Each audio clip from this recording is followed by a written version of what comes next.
What is going on, you guys? It is your boy Cyrus Obsidian here at Obsidian Games, here to bring you some more Yu-Gi-Oh content. So let us swing on in.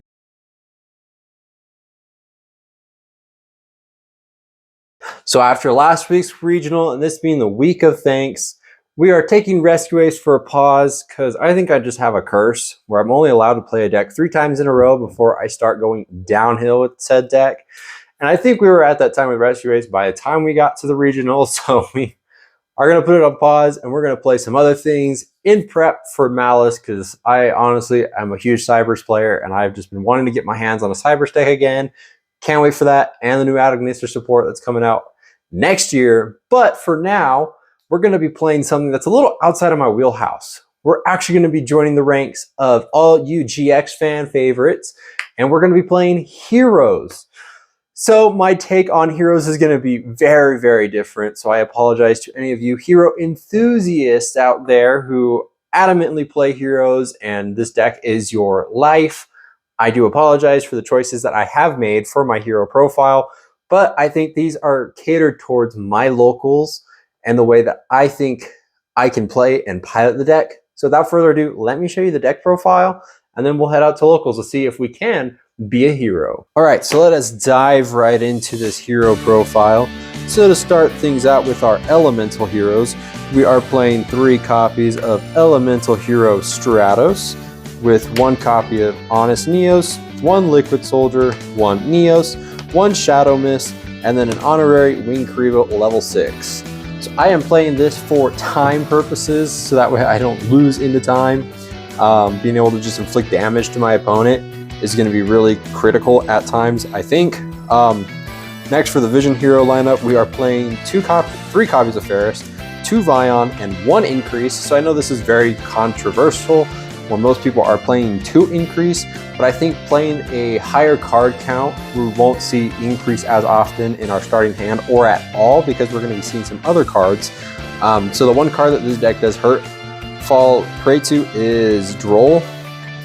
And so that's where we're kind of like hoping to play around that with the 1 copy of Increase in the main. But then into Destiny Heroes, we're playing 3 copies of Mali, 1 Plasma, and 1 Denier for our Destiny Hero lineup. And I think that's just pretty solid. And this is literally all the monsters that we run for the deck. So it is a very small, but it's because we play a lot of the hero support that can get us into it. So to start off, we are playing 3 copies of Emergency Call, 3 copies of a Hero Lives, so that way we can get into our heroes without a normal summon, and then 3 copies of a D-Force. So this card is surprisingly really good. As the more and more I play tested online, I saw how good D-Force is. Sure, you don't get your draw during the draw phase, but Plasma just can't be targeted. So I mean, I like that trade-off. As well, we are playing 3 copies of Fusion Destiny, 1 Miracle Fusion, 1 Mass Change, and 1 Favorite Contact. So this way we were able to get into a hero board. Even with bricky hands, of seeing this, at least one of these, we're able to like really pop off. So that's really a plus. On to support, we are playing 1 copy of Rhoda and 1 Polymerization with the cool hero art. And then we are playing a board breaker type approach for this deck. So we're playing 3 copies of Book of Eclipse, 3 copies of Dark Ruler No More, with 2 copies of Triple Dax Talent, and 1 Called By, to round out to a 45 card deck. So we don't play any hand traps, we are playing a board breaker approach, and Eclipse is really great because it helps us dodge things like Valor, Imperm, Mourner, which is really cool, especially when we get effects that go off. Dark Ruler No More is really for going second, which might happen if we lose our die rolls. Moving on to our extra deck, we're playing 1 Dark Law, 1 Infernal Rage, 1 DPE, 1 Absolute Zero, 1 Sunrise, 1 Destiny Hero Dystopia, which I think this card is actually pretty good because this is going to save us in time, being able to just like target the Denier in our graveyard and be able to burn my opponent for Denier's attack, which is going to be really good. And it's also another target pop as long as its attack is different. So this I think is going to come up really good. Trinity is our next slot. The Flame, Shining Wingman, Wake Up Your Elemental Hero to round up our hero line. Thankfully, because of the Megatons, these have been reprinted and they're a lot cheaper than they used to be. Exceed, we're playing with Baguska, Baguska Pass is just really solid, so there's enough said about that. We played 2 Cross, 1 Infernal, 1 Wonder, and 1 Decimator. Decimator is really cool because it allows our heroes to gain 100 attack. Also, being able to give Piercing, which is really nice too, for being able to Book of Eclipse our stuff and then using it. But in testing, we really never went into it. So we'll see like if we really need it tonight. So that's it for the extra deck. Let's just round this all up. And moving on to our side, which is going to look a little wonky because siding heroes is really hard. But we are playing 3 copies of Droll, and yes, the 1 copy of Increase for that just in case scenario where we do need the 2nd copy of Increase. We are having it in the side.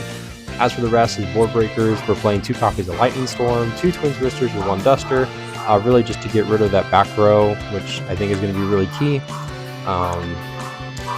Also being able to get rid of the Desiree's equip.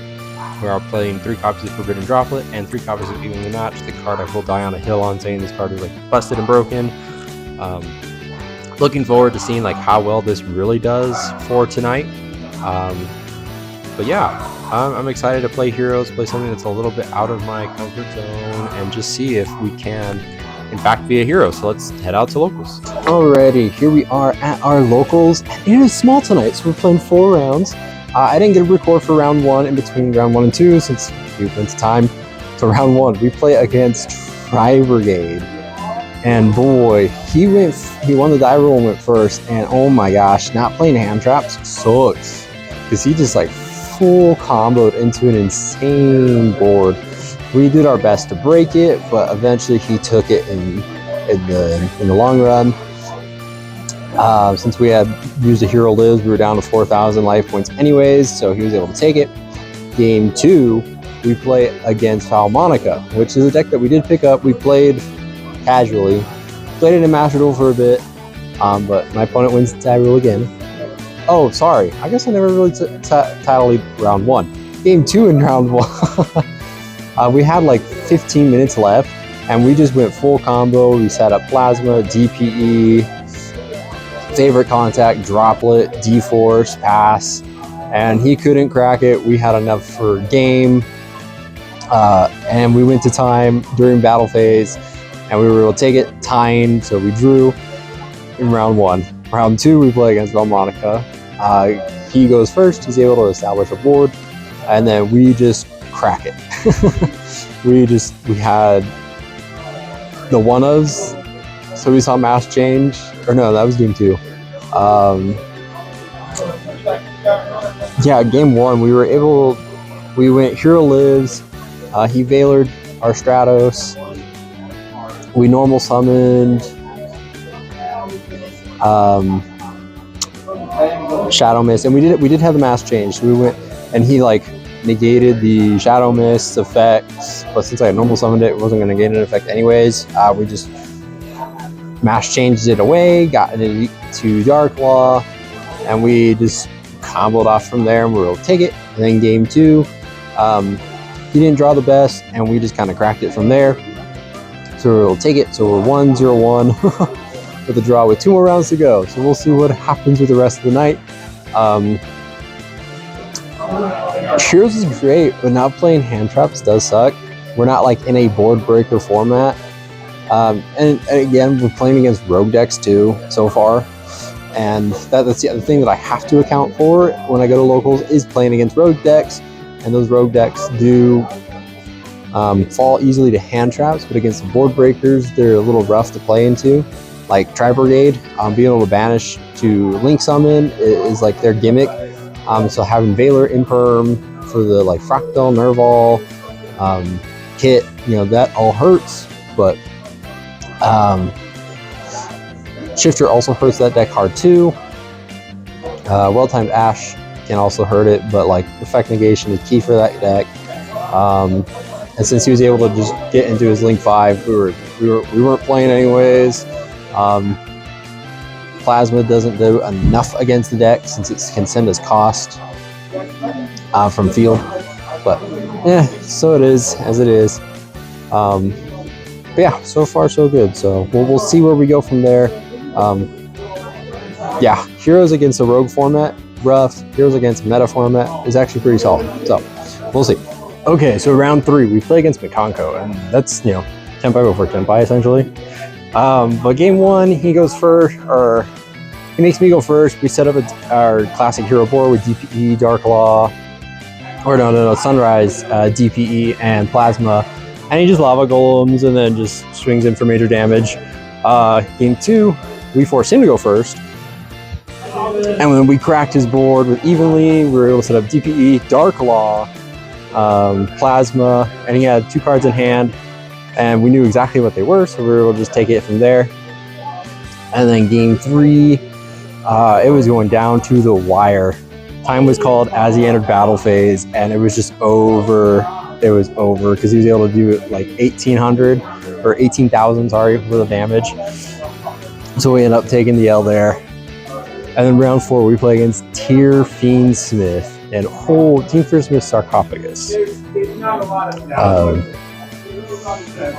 Yeah, Sarcophagus because it's King Sark. Or I guess it's Horus, not King Sark, because Fusion is fighting Sark. But anyways, game 1, we win the die roll. We go first. We set up Dark Plasma Pass with favorite contact, and he was just able to play through it. We didn't have the best hand. Game 2, we go first again. We set up Dark Law, DPE, Plasma, Sunrise, and favorite contact. We had all the goo. He couldn't break it because he needed the grave. Game 3, he goes first. He sets up his insane board, and oh man, I wish I had gotten this on camera. We opened up a Hero Lives, Vion, Twin Twister, Called By, and Book of Eclipse. And then we drew for turn. And honestly, don't remember what the draw was, but we go Book of Eclipse in main. He goes Toad, we go Called By Toad. He goes Desiree, we go Twin Twister, discard the Vion, get rid of the sequence and his field spell. Everything was flipped face down. And we were just calm. Oh, we drew into Fusion Destiny. So we go Hero Lives, Special Silver Stratos, and we just go. We go into DPE, we go into Trinity with Decimator. We're doing Piercing, we're just destroying the board, and we take the game.